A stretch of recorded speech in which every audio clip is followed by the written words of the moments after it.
primer conferenciante, siguiendo lo que es el programa, va a ser Ángel Carraceno, que nos va a hablar sobre las bases genéticas y farmacogenéticas de trastornos psicóticos específicamente.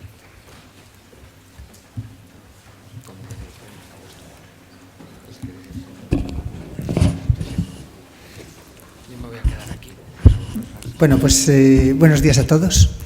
Lo primero que quería decir es que es un placer para mí estar aquí una vez más.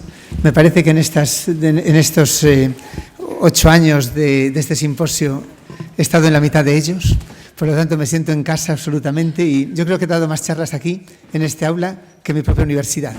Por lo tanto me siento absolutamente en casa y agradezco muchísimo a los organizadores el que me hayan invitado. Yo voy a hablar... a ver si soy capaz de hacer en 40 minutos un repaso a lo que ha acontecido en el conocimiento de las bases genéticas de los trastornos psicóticos. Fundamentalmente voy a hablar de esquizofrenia y también cuáles son las perspectivas en farmacogenética. Voy a hablar de los retos, casi con cada una de las áreas que voy a tratar, y un poquito de las acciones de investigación que en nuestro grupo estamos intentando abordar para tratar de afrontar esos retos. Y permitidme que comience con una reflexión que ya todos conocéis y que ya se ha hablado aquí muchas veces. Estamos muy lejos de tener una eficacia total con los fármacos. La eficacia media de un fármaco, aunque es algo discutible lo que se entienda por eficacia, está alrededor del 50% en una persona al azar, de un tratamiento en general. Los antipsicóticos, no penséis que es lo que peor funciona de la medicina, es de lo que mejor funciona de la medicina. Pero están todavía muy lejos de conseguir una eficacia grande en un número alto de pacientes. También, como se ha hablado, los efectos secundarios a fármacos, y aquí sí que los antipsicóticos representan un importante problema, son una causa muy importante de morbilidad, de mortalidad y de gasto farmacéutico. La reflexión es, ¿por qué esto ocurre? Unido a esto, y lo sabéis todos en psiquiatría, el desarrollo de los medicamentos fue un desarrollo fundamentalmente de hace bastantes años, de la década de los 60 y 70. En este momento existe una gran crisis para buscar nuevas ideas y nuevos fármacos, que también pueden venir de lo que os voy a contar. ¿Por qué en general en medicina el número de los fármacos no son eficaces, tanto como quisiéramos? Obedece a 2 motivos principales. Uno es debido a la enfermedad. Nosotros clasificamos las enfermedades, son en realidad grupos sindrómicos que son muchas cosas distintas, que por un fenotipo o por un conjunto de síntomas y signos les damos un nombre, pero son en realidad muchas cosas muy distintas. Es lógico que si son muchas cosas muy distintas, que tienen mecanismos etiopatogénicos muy distintos, los fármacos van a tener una eficacia distinta en unos grupos de pacientes que en otro y en unos pacientes que en otro. Lo segundo, y es lo que se conoce más como farmacogenética propiamente dicha, el fármaco. El fármaco en un individuo varía también. No solo es que el individuo sea complejo en lo que se refiere a su enfermedad, sino que el fármaco en un individuo, hay también diferencias individuales, porque la variabilidad es consustancial al ser humano, es el motor de la evolución. Somos variables en nuestros enzimas metabolizadores, en nuestros enzimas transportadores, en nuestras dianas. Somos más eficaces o menos eficaces haciendo todas estas funciones. Y por lo tanto es lógico que un fármaco en un individuo responda de forma no igual. Y desde el punto de vista genético, tanto la enfermedad como la respuesta a los fármacos son lo que llamamos tractos complejos, porque influye la genética e influye el ambiente. Y en este contexto es en el que nos movemos. Yo voy a empezar a hablar de la enfermedad, de los trastornos psicóticos y de la esquizofrenia en general y de qué conocemos en relación con el background genético. Esto es importantísimo a la hora, fundamentalmente, de la eficacia de un fármaco. En concreto, la iniciativa, por ejemplo, si os fijasteis, IMI actual, va en dirección hacia la clasificación molecular de las enfermedades, porque lo primero que tenemos que hacer es diseccionarlas de una forma molecular para ser eficaces. El poder clasificarlas de una forma lógica, basada en mecanismos etiopatogénicos y no basadas en conjuntos de síntomas y signos. Las enfermedades psiquiátricas en general tienen una heredabilidad más grande que la mayor parte de las enfermedades humanas. Esto sorprende muchas veces a muchos médicos, con seguridad no a los que estáis en esta, a los que estáis en esta sala, pero sí que a mucha gente le sorprende el background biológico tan importante que tiene la enfermedad psiquiátrica. Por ejemplo, la heredabilidad de los trastornos psiquiátricos es muy alta, en general es más del 50%. Heredabilidad es la varianza genética en el total de la varianza genética más la varianza ambiental. El cáncer más heredable, que es tiroides, tiene el 42% de heredabilidad. Cánceres que tienen muchísimo componente mendeliano y mucha heredabilidad, como puede ser mama y ovario o como puede ser el colorectal, no llegan al 35% de heredabilidad. Por lo tanto, es evidente que en los trastornos psiquiátricos en general, que son cifras muy altas de heredabilidad, el componente genético, el background biológico, es muy importante. ¿Cuánto es en los trastornos psicóticos y en la esquizofrenia en particular? Muy alto.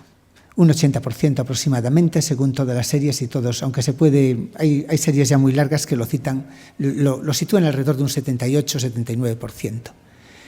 ¿Y qué sabemos de este background genético? ¿Cuánto entendemos de la heredabilidad? Ya os digo que en conjunto de todo eso, y es algo que nos tiene que llevar a reflexionar, entendemos más o menos el 10%.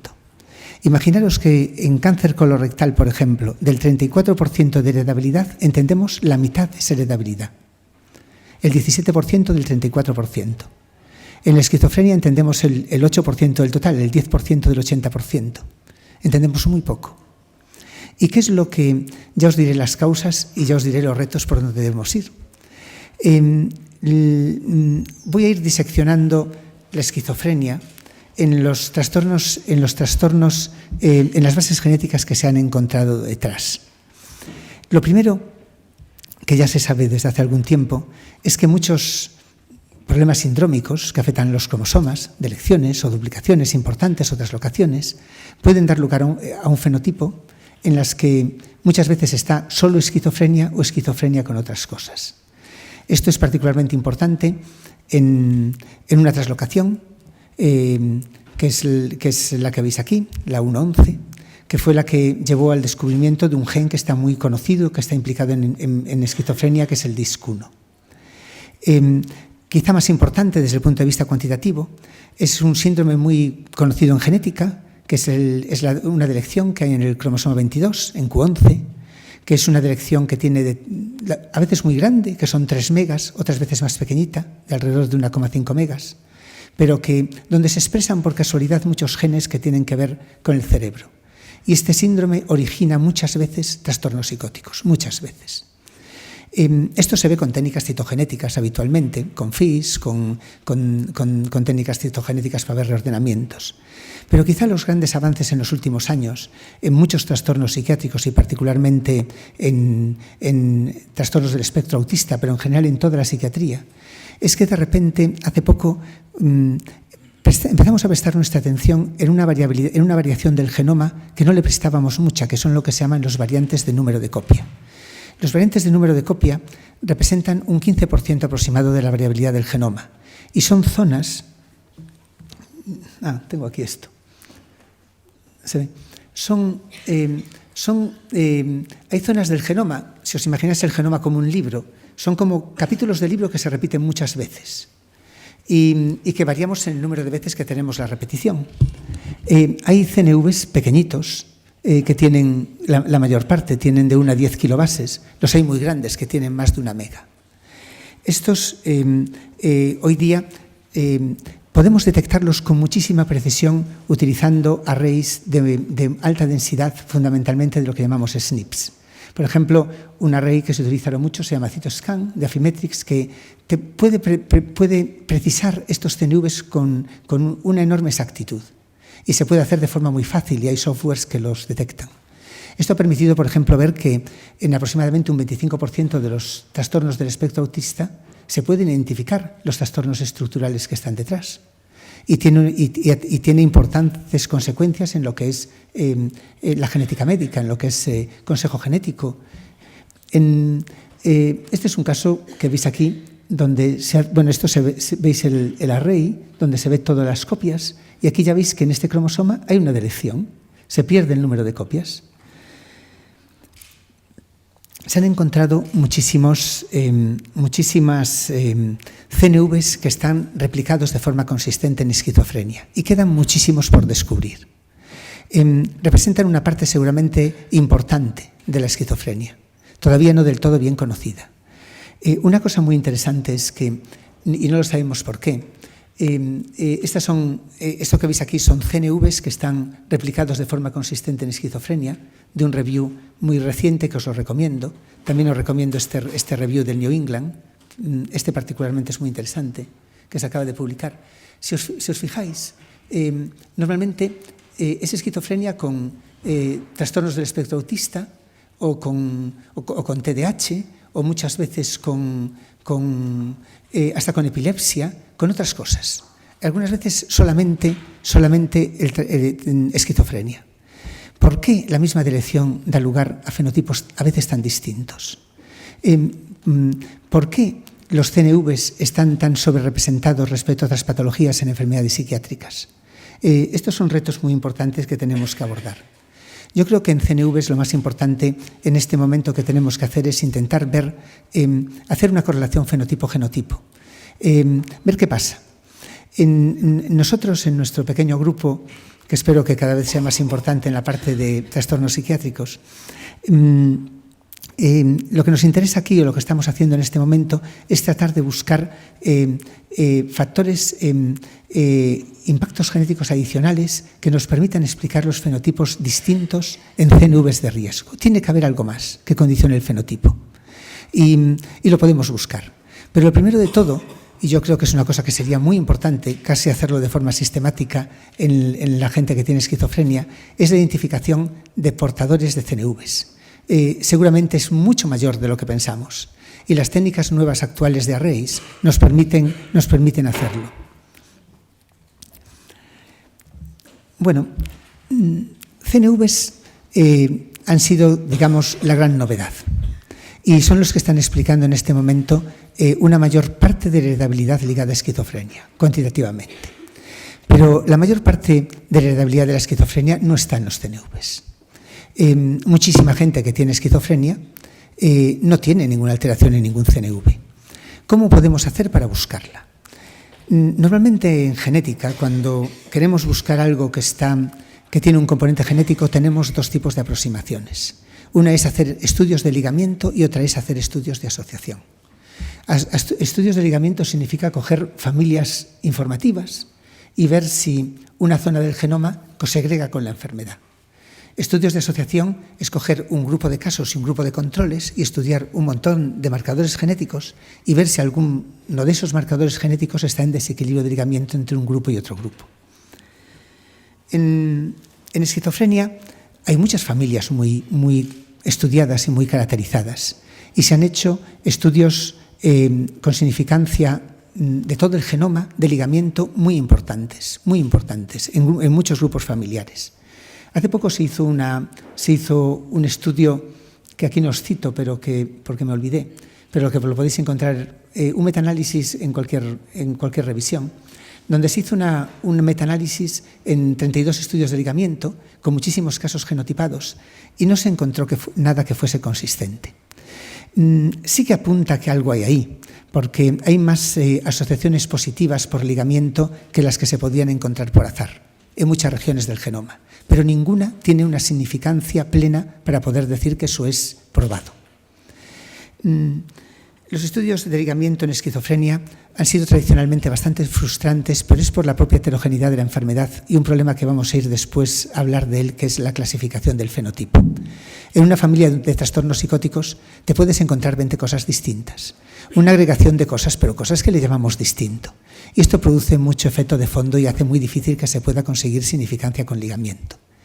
Los estudios de asociación pintan mejor en esquizofrenia. Pintan mejor porque evitan este problema del sesgo que produce el no identificar correctamente al fenotipo. Podemos coger esquizofrénicos que nos parezcan muy esquizofrénicos y podemos coger población control que estamos seguros que no tiene nada y compararlos. En ellos los marcadores que utilizamos, como sabéis hoy día, son los SNPs Y hay dos maneras de hacer estos estudios de asociación. Una es utilizando lo que llamamos una aproximación por genes candidatos, que eso implica escoger SNPs en pathways, en rutas que sabemos o que pensamos que tienen que ver con la etiopatogenia de la esquizofrenia o de los trastornos psicóticos. Y otra aproximación es hacer lo que llamamos estudios de GWAS, que son estudios GWAS, son Genome-Wide Association Study, que es estudiar masivamente todo el genoma. En estos puede ser más precisos, pero como no encuentres, como tu hipótesis no tenga mucha trascendencia, la cagas directamente. En estos tiene la ventaja de que no necesitas, no hay ningún sesgo hacia ninguna hipótesis predefinida. Y nuestro conocimiento de la etiopatogenia de los procesos es tan limitada que a priori pinta que pueden tener más utilidad, aunque seas menos preciso. Pero os digo ya desde ahora que ambas aproximaciones son complementarias. Pueden tener las dos completo sentido, según en qué. Por ejemplo, en farmacogenética, los estudios con genes candidatos están dando tan buenos resultados o mejores que los estudios de GWAS. Y es porque normalmente cuando conocemos mucho mejor los pathways de metabolismo de un fármaco y, sin embargo, entendemos muy mal la etiopatogenia de los procesos o es demasiado compleja. Por eso, cuando se han hecho miles, pero miles estudios por genes candidatos en esquizofrenia. Yo creo que el mío primero, que debe ser ya de hace 30 años. Y se hacían con muy buena intención, pero realmente con resultados en general muy pobres. En general, la réplica de estos estudios no ha dado en general muy buenos resultados. Los motivos casi siempre eran números insuficientes. Un problema que teníamos estadístico, que es que no corregíamos para comparaciones múltiples, y entonces metíamos un sesgo por el que veíamos más cosas que las que eran reales. Lo hacíamos mal estadísticamente. Pero de todos modos, aunque ninguna de estas cosas alcanzó una significancia que hoy día podamos considerar probada, hay una réplica consistente en estos genes que veis aquí. Fundamentalmente neuroregulina, DTNBP1 y DIS, que ya visteis que es una cosa ya consistente, y también estos. Tienen réplicas consistentes, bastante consistentes. Sin embargo, la gran revolución en lo que es el conocimiento del componente genético de la esquizofrenia, que no se debe a trastornos estructurales, lo están dando los estudios de genomas completos. Un estudio de genoma completo consiste en lo siguiente. Se cogen muchos casos y muchos controles. Normalmente hace falta un elevado número de casos. En ellos se analiza un número muy elevado de variaciones en todo el genoma, de SNPs. Los chips modernos tienen alrededor de 1 millón de SNPs, muy bien seleccionados, que identifican, son lo que llamamos tag SNPs, o sea, SNPs que no son redundantes, SNPs que están en bloques de ligamiento, porque no hace falta analizar todos los SNPs en un bloque de ligamiento, sino los que definen un haplotipo. Y se cogen 1 millón, se hacen el número de casos y controles, se seleccionan, por ejemplo, los 15.000 mejores o los 10.000 mejores, los que te dan una P por debajo, por ejemplo, de 10 a la menos 5, se replica en otro grupo de pacientes con otras plataformas de genotipado, porque las tecnologías son distintas en las distintas aproximaciones. Coges los 1.000 mejores, por ejemplo, lo replicas. Coges los 20 mejores, lo replicas, porque para tener una significancia GWAS, que es lo que veis aquí, se exige hoy día que el valor de P sea de 5 por 10 a la menos 8. Que es una P elevadísima. 5 por 10 a la menos 8 es una P brutal, que solamente se puede conseguir con muchísimas replicaciones. ¿Significa que algo que veamos que tiene 10 a la menos 5 no es cierto? No, eso puede ser cierto. Lo que significa es que no te lo publican en Nature, porque es una convención pura y dura. Pero sí que puedes jurar que si tienes estos Ps, esa asociación es cierta, sobre todo si haces bien la estadística y corriges bien. ¿Y qué se ha encontrado? Bueno, esto es lo que os decía, requiere muchos casos y controles, puede ser mejorada si seleccionas muy bien, si enriqueces los fenotipos. Por ejemplo, esto es para cáncer, pero es lo mismo para esquizofrenia, seleccionando gente, imaginaros, pacientes jóvenes y que tengan esquizofrenia, que tengan agregación familiar Y, por ejemplo, como control, gente que viva con ellos y que no tengan absolutamente nada. Y esto, por ejemplo, es uno de los primeros GWAS que se hicieron de esquizofrenia, en el que Julio está aquí y nosotros participamos en un consorcio, pero para que veáis la magnitud, se hicieron 19.000 casos y 35.000 controles. Entonces los chips no eran muy buenos, tenían aproximadamente 500.000 SNPs y no muy bien seleccionados. Pero sí, se pasaron todos estos en 2.000 y pico casos y 13.000 controles. Se cogieron los mejores 1.500 y se replicaron en esto. Se cogieron los mejores 25 y se replicaron en esto. Se cogieron los mejores 10 y se replicaron en esto. Y al final aparecieron estos SNPs que veis aquí, que se llaman así. Y esto que veis es la P, que veis que tienen valores de P brutales. Que encuentres una asociación con un SNP no significa que ese SNP sea el causativo. No significa que ese SNP tenga funcionalidad, ni mucho menos. Significa que en esa región hay algo que es distinto en casos y controles, con significancia suficiente. A partir de ahí la tienes que pescar. ¿Cuál es esa región?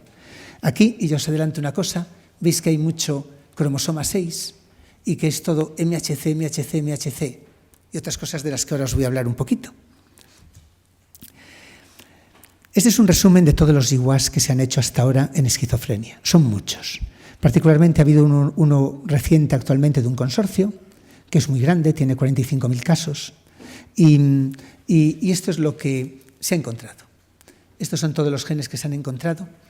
No nos explican mucho de la variabilidad de la esquizofrenia, aproximadamente un 3%, menos de lo que esperábamos. Por ejemplo, en cáncer, los mismos GWAS explican muchísimo más. Pero bueno, nos han permitido entender cosas que no sabíamos. Por ejemplo, ¿qué es lo que más he aprendido? Y lo que está más consistentemente replicado en todos estos GWAS. Primero, que hay una región en cromosoma 6, que es esta región que veis aquí, una región de 5,5 megas, que aparece siempre, diferente en casos y controles. Ahí está el sistema mayor de histocompatibilidad, básicamente, y una serie de genes reguladores de inmunoglobulinas. Entonces parece que esto todo indica que esto tiene mucha importancia en esquizofrenia. Modulado a lo mejor de una manera que hace que el impacto global en la odds ratio sea menor de lo que se piensa, de lo que quisiéramos, pero que es importante, es muy importante, porque indica que la inmunidad tiene mucho que ver con esto. ¿Qué más encontramos?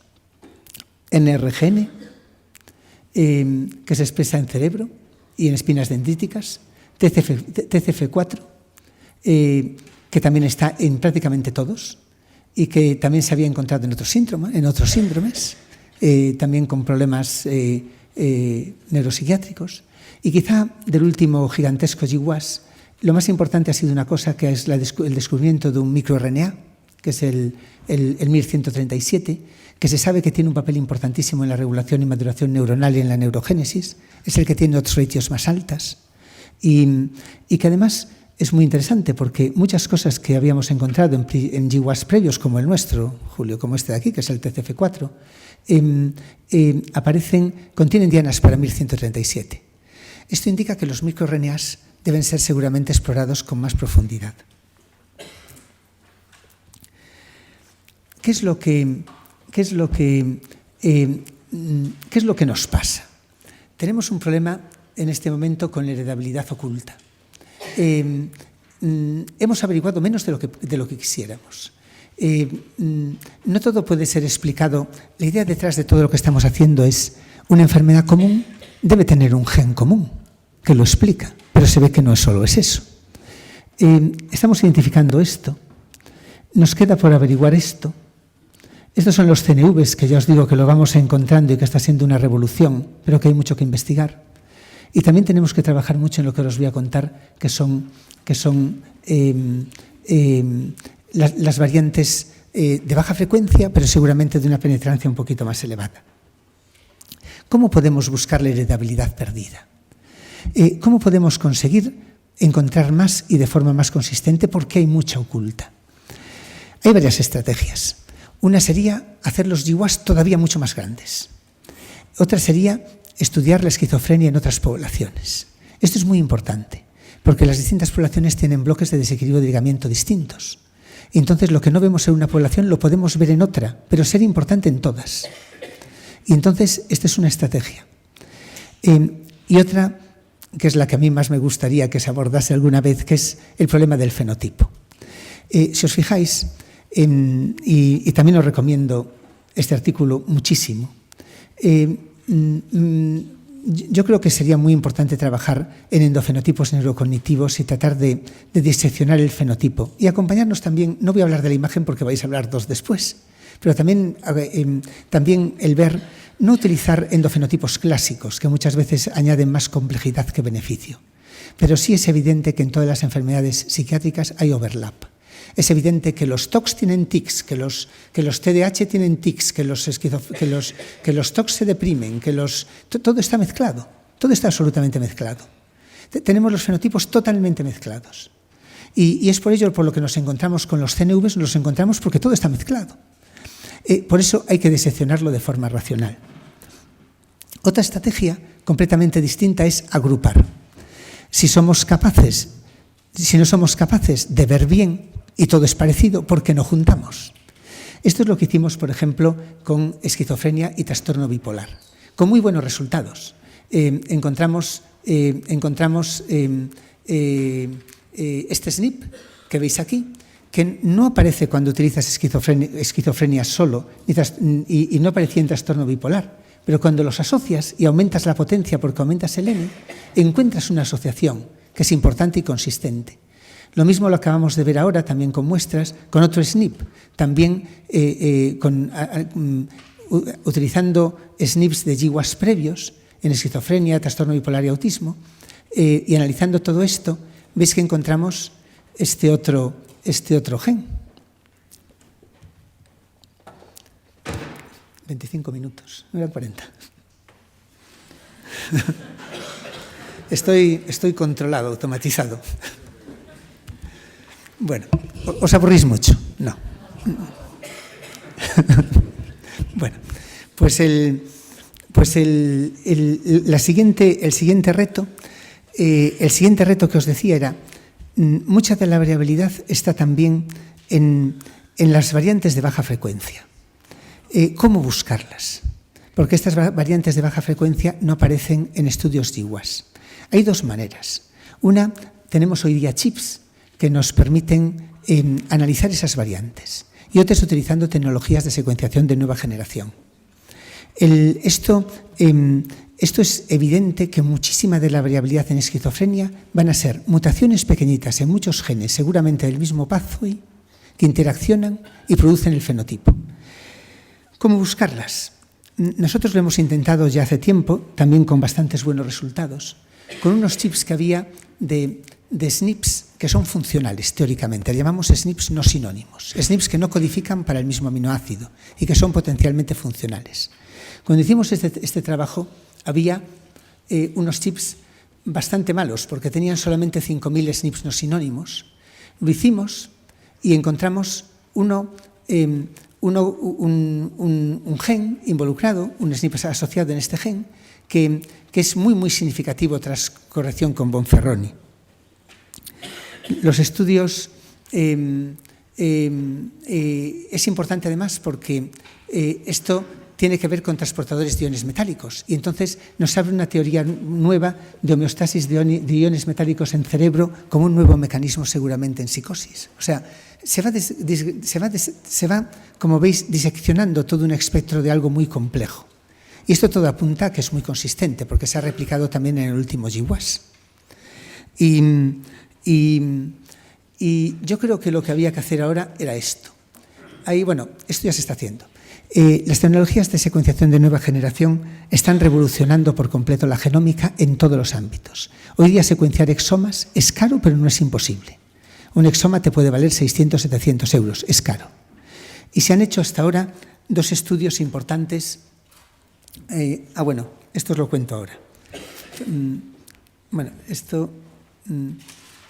Se han hecho dos estudios importantes de secuenciación de exomas completos en esquizofrénicos y controles. No se ha encontrado nada del todo cierto. Se ve que tienen más variantes, más mutaciones exónicas, que esas mutaciones exónicas se agrupan más o menos en algunos pathways que pueden ser de interés, pero hacen falta muchos más estudios y seguramente en enfermos mucho más seleccionados. Aquí hay un déficit de estudios porque en cáncer se está trabajando muchísimo, muchísimo más. Otra estrategia mucho más barata es utilizar esto que veis aquí. Esa misma aproximación que utilizamos nosotros con esos chips de baja densidad, las hay ahora de altísima densidad. Este chip que veis aquí, que es el ExomaRay, es un chip que tiene 300.000 SNPs, que se pueden añadir 100.000 SNPs más en los que tú elijas, que vale 40 o 50 euros como máximo, dependiendo del volumen, y que cubre todo lo conocido en el genoma, en todo lo que se ha encontrado en los esfuerzos de resecuenciación del genoma. Yo creo que esto sería realmente muy importante analizarlo. Tenemos también proyectos de resecuenciación no solo con exomas, sino que nos interesa mucho la búsqueda de variantes raras funcionales en regiones codificantes de genes candidatos. Esto vale muy barato. Podemos meter en un mismo panel y resecuenciar todos estos genes. Y es lo que estamos haciendo. Nuestra idea es la búsqueda de variantes raras en regiones codificantes de genes candidatos. Los metemos todos en un panel de resecuenciación y por 200 euros podemos secuenciar todos esos genes a la vez. El esfuerzo bioinformático y el esfuerzo de información es realmente más importante que el esfuerzo de secuenciación. Y nuestra idea es que seguramente esperamos encontrar buscamos una acumulación de variantes raras funcionales en regiones reguladoras de la expresión en genes en CNVs de riesgo o en trastornos del neurodesarrollo. Tenemos que progresar mucho más en el conocimiento de la interacción gen-gen y gen-ambiente. En este sentido, los programas para mejorar el estudio de esas interacciones, que han tenido un gran éxito en autismo y poco éxito en esquizofrenia, están mejorando muchísimo. Y es otro reto también que debe ser explorado. Y hay que mejorar en la relación gen-ambiente. Este es un trabajo antiguo nuestro, y creo que de vuestro grupo también, ¿no, Julio? Que estaban donde analizamos genes en relación con el consumo de cannabis, que aparecían claramente asociado. Pero yo creo que aquí el gran reto es un gran proyecto europeo, en el que está coordinado por Celso Arango y donde tiene aquí el nodo español, donde se están estudiando y siguiendo de forma longitudinal una serie de pacientes con un esfuerzo que de verdad que me parece admirable, con una recogida de la información fenotípica y la información ambiental brutal y con un esfuerzo en 5 años colaborativo de muchos centros europeos que yo creo que van a representar un antes y después en el conocimiento de la interacción gen-ambiente, porque esto realmente es muy complicado, muy, muy, muy complicado. Si ya la genética es complicada, imaginaros la interacción gen-ambiente. Y por último, antes de dedicarle unas pocas palabras a la farmacogenética, es importante estudiar también el epigenoma. Lo conocemos muy mal, igual que los microRNAs. Hay evidencia de que en el epigenoma puede estar parte de la heredabilidad perdida y, sin embargo, está todavía muy insuficientemente estudiado en lo que es los trastornos psicóticos en general. Y ya en estos 5 últimos minutos os voy a hablar un poquito de farmacogenética. Hasta ahora hemos visto esto, cómo diseccionar la enfermedad. Y ahora vamos a ver otra cosa, que es qué pasa cuando les damos fármacos. Esto tiene que ver más con la eficacia. Esto tiene que ver más con los efectos secundarios. Esto es importante también que se sepa. ¿Qué se ha encontrado o qué se sabe, y lo voy a resumir telegráficamente, de farmacogenética en trastornos psicóticos? Primero, es el campo del mundo donde más se ha estudiado el papel de los enzimas metabolizadores. De hecho, la psiquiatría fue la pionera en la farmacogenética, porque desde la década de los 60 se ha estudiado tremendamente el papel del polimorfismo de los CYPs, que son los enzimas metabolizadores de fase 1 más importantes en metabolizar xenobióticos en todos los organismos, y se ha estudiado intensamente en el papel en la esquizofrenia. Se sabe perfectamente, se conoce como, por ejemplo, el CYP2D6, y todo lo sabéis, metaboliza de forma pobre o de forma normal o de forma ultra rápida muchos psicofármacos. Y se conoce de todos cómo modifica los volúmenes, los niveles plasmáticos, todo. Se tiene ultra estudiado. Sin embargo, también os recomiendo este metaanálisis que se ha hecho de CYPs, que es muy importante. se ha hecho todos los estudios que se habían hecho, que son también centenares sobre CIPS, se ve que no hay una correlación clara con la eficacia. Es normal, porque la eficacia no solo es metabolismo. En la eficacia tiene más importancia la enfermedad, ya os lo decía. Pero sí se ve que hay una clara presencia de metabolizadores lentos con efectos secundarios. Yo no creo que la farmacogenética, en lo que se refiere a los enzimas metabolizadores, yo creo que hay que empezar a trasladarla ya a la clínica, porque no creo que se pueda cambiar la prescripción en relación con, no, aunque algunos grupos lo hacen, porque está calculado qué dosis le tendrías que dar teórica a un paciente según el perfil del metabolismo del CIP. Pero yo creo que sí que puede alertar al médico que si es un metabolizador lento, va a hacer con mucha facilidad efectos secundarios. Yo creo que esta información, con un coste que tendría el análisis, que es súper bajo, porque analizar metabolizadores pobres, que puede valer 5 euros, 8 euros, creo que tendría importancia en la clínica. Simplemente para decirle, mira, no vengas dentro de 2 meses, vente dentro de 2 semanas, o empezar siendo más prudente en la dosificación. En relación con la respuesta, se han analizado muchísimas cosas. Sobre todo se han analizado vías de la dopamina, receptores y histamina y dopamina, fundamentalmente.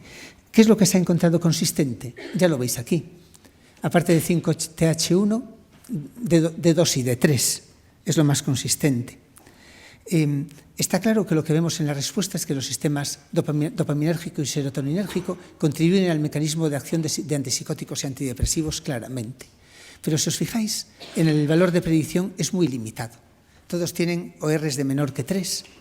Es muy difícil de determinar el fenotipo y el efecto ambiental, y en este momento la utilidad clínica de cualquier biomarcador en respuesta es dudoso.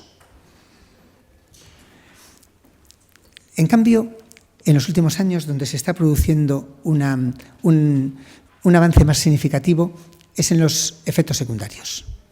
Los efectos secundarios son más fáciles, porque si tú te tomas algo y engordas mucho más o te pasa algo en el corazón, esto es mucho más visible. El fenotipo es mucho más fácil de determinar. Prácticamente en todos los antipsicóticos, tanto de primera como de segunda generación, hay muchos efectos secundarios. Y se están analizando masivamente en la actualidad, fundamentalmente en relación con la obesidad. Se han encontrado biomarcadores muy consistentes y muy replicados de forma consistente. Se han hecho en discinesia tardía y asociaciones en relación con alteraciones del movimiento, también hay biomarcadores muy, muy consistentes. Se han hecho cantidad de estudios de GWAS en farmacogenética de esquizofrenia, y todo lo consistente prácticamente tiene que ver con efectos secundarios. Estos son réplicas, por ejemplo, de un trabajo reciente en riesgo cardiovascular, y veis algunos que tienen ORs brutales, que tienen ORs de 20 y de 30. De modo que, para resumiros esta última parte, se han encontrado muchos genes asociados con efectos secundarios. Esto abre una vía muy grande de actuación. Los efectos genéticos aquí no son bajos, son muchas veces moderados y altos.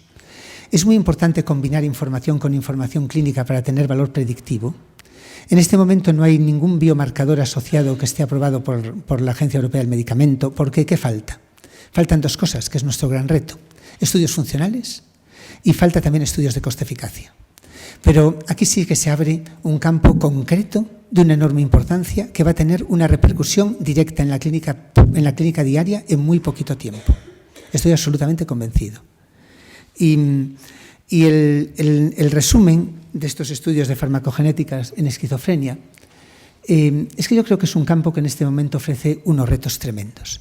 Hemos trabajado muy intensamente en diseccionar la enfermedad. Es muy difícil y muy bonito, y muy importante para el futuro. Sin embargo, la traslación más concreta la va a tener en los aspectos puramente farmacogenéticos. Yo creo que el conocimiento del perfil de enzimas metabolizadores nos ayuda ya a mejorar la eficacia y la seguridad, y seguramente lo debíamos emplear. Ya, como os dije, las variantes genéticas en relación con la predicción a la respuesta tiene un valor clínico dudoso. En cambio, lo que se está encontrando en relación con efectos secundarios puede ser de una utilidad clínica clara para prevenir efectos adversos. Y queda mucho por hacer, porque también en farmacogenética no solo son genes, sino que también es epigenética, microRNA y relación gen-ambiente. Yo también creo, y con esto acabo, que el futuro va por aproximaciones más integradas de todas las tecnologías ómicas, pero fundamentalmente va, para empezar, por la definición mejor del fenotipo, apoyándose en técnicas de imagen, o a mí me parece de una enorme importancia la definición de endofenotipos neurocognitivos. Tenemos que progresar en esto un montón. Y después seguramente integrar tecnologías ómicas, hacer más genómica funcional, no solo genómica estructural. Tenemos que estudiar el transcriptoma, tenemos que estudiar el epigenoma, el papel de los microRNAs ya lo veis que es muy importante. La metabolómica es vital, quizás es la primera cosa antes que la proteómica que se va a integrar, y progresar en lo que llamamos la biología de sistemas. La biología de sistemas, que es utilizar todas estas aproximaciones en un marco de interpretación común, todavía es un sueño, y hay que hacerlo paso a paso. Hay mucha gente que trabaja teóricamente, pero no es una realidad todavía de aproximación. Mi impresión es que los pasos van a ser la integración de ómicas, de genómica con transcriptómica y con metabolómica, pero siempre pensando que la clave está aquí. Está en la definición mejor del fenotipo, porque es lo que nos va a llevar a la predicción y a la estratificación del riesgo. Si en este momento entendemos el 10% del riesgo genético, si llegamos al 25%, puede ser factible poder dar una idea, sobre todo uniendo la información familiar con una predicción de riesgo, pero estamos todavía muy lejos. Hay que hacer muchos esfuerzos. Muchos esfuerzos que hay que hacer, porque esto que se publicó en Nature y me parece que es el que mencionaban hace poco, yo creo que es lo que va a pasar con la medicina. Si habéis visto, en la década de los 90 y el año 2000, que decía Tony Andreu, se progresó en el conocimiento de la estructura del genoma. Vamos entendiendo poquito a poquito la biología del genoma, la estructura del genoma. Estamos empezando a entender la biología de la enfermedad. La aplicación a la medicina siempre es más lenta, pero yo creo que este es el camino que hay que seguir. Hay que diseccionar la enfermedad de forma racional, hay que buscar biomarcadores que nos predigan la respuesta, sobre todo efectos secundarios va a ser un logro en poco tiempo, y yo creo que esto realmente es un futuro que hay que explorar. Y han sido 40 minutos.